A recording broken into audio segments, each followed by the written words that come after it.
Então, continuando aqui na terceira parte do vídeo, o que nós temos então que entender? Aonde o auxiliar de enfermagem ele vai atuar dentro do serviço de urgência e emergência? Bom, segundo a determinação do nosso Corém, ele diz que o nosso atendimento como auxiliar é um atendimento básico. Então, basicamente, a nossa disciplina agora vai fazer com que você consiga reconhecer um agravo à saúde, consiga tratar de uma forma primária, né, de primeiros socorros, consiga orientar um grupo de pessoas para que algumas coisas simples que sejam evitadas, elas consigam proteger a sua família, proteger seu grupo para que isso não aconteça. E dentro do pronto-socorro, vai fazer ali a parte da medicação daqueles clientes que vêm de casa. Então, para que vocês entendam, vamos começar a falar primeiro do pronto-socorro. Então, quando nós falamos dessa estrutura arquitetônica, a gente sempre vai ter o pronto-socorro no térreo. Por quê? Porque ali eu tenho pessoas que vêm de casa, às vezes vêm de ônibus, às vezes ela vem de carro e também preciso da entrada das ambulâncias.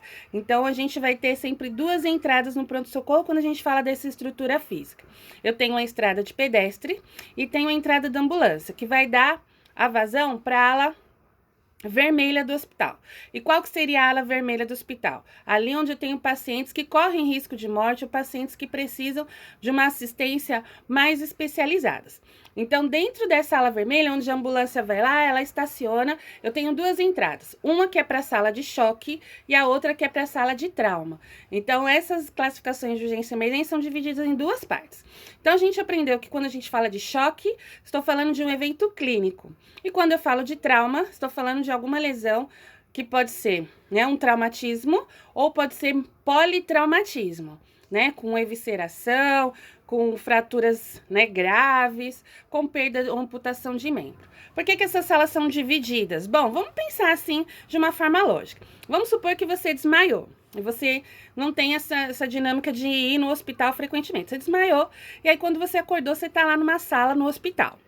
Quando você olha ao seu redor, você vê que tem uma pessoa ali com as vísceras para fora.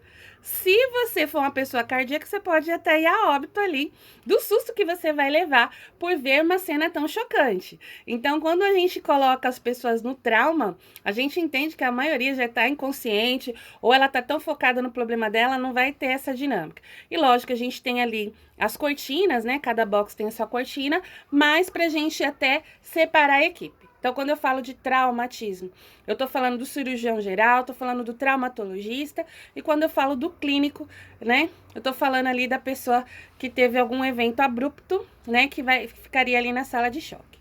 Então, dentro dessas duas salas, né, tanto a sala de choque quanto a sala de trauma, eu tenho dois caminhos que o cliente pode vir.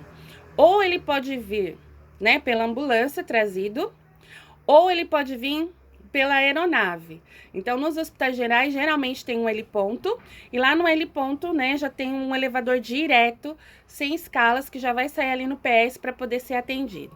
E aí, quando eu tava aprendendo, eu pensei, nossa, mas por que já não leva direto para UTI? Porque se de repente esse cliente vier a óbito, eu acabo tirando uma vaga de UTI, porque até higienizar tudo que a gente tá aprendendo, né, até repor material para poder admitir outra pessoa, às vezes um infarto acaba não resistindo.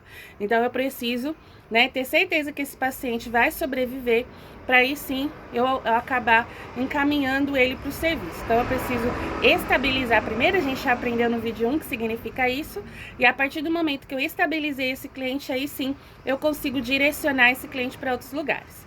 Se o meu cliente vier de casa, trazido por alguém, entrar pela porta de pedestre, desacordado, desmaiado, ou de repente com uma fratura exposta, ou o rosto todo inchado, né, que caracteriza ali picada de animal peçonhento, aí o que eu vou fazer?